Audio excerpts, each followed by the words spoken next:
আসসালামু আলাইকুম। আসুন আমরা পরিবারের সবাইকে নিয়ে 1 মিনিটের একটি হাদিস শুনি।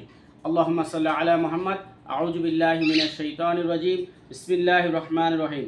হযরত জাবির ইবনে আব্দুল্লাহ রাদিয়াল্লাহু তাআলা আনহু বলেন, আমি রাসূলুল্লাহ সাল্লাল্লাহু আলাইহি ওয়াসাল্লামকে ইরশাদ করিতে শুনিয়াছি যে সমস্ত জিকিরের মধ্যে সর্বোত্তম জিকির হইল লা ইলাহা ইল্লাল্লাহ, এবং সমস্ত দোয়ার মধ্যে সর্বোত্তম দোয়া হইল আলহামদুলিল্লাহ। তিরমিজি শরীফ থেকে বর্ণিত হাদিসটি। ফায়দা: লা ইলাহা ইল্লাল্লাহ সর্বোত্তম জিকির এই জন্য যে পুরা দিন ইসলাম ইহার উপর নির্ভরশীল, আর ইহা ছাড়া না ইমান ঠিক হয় আর না কেহ মুসলমান হইতে পারে। আলহামদুলিল্লাহ সর্বোত্তম দোয়া এই জন্য বলা হইয়াছে যে দাতার প্রশংসা করার উদ্দেশ্য হইল চাওয়া ও সওয়াল করা, আর দোয়া হইল আল্লাহ তাআলার নিকট চাওয়ার নাম। আসুন আমরা লা ইলাহা ইল্লাল্লাহ বেশি বেশি করি এবং আলহামদুলিল্লাহ সবসময় আলহামদুলিল্লাহ আল্লাহ তাআলা জিকির করি।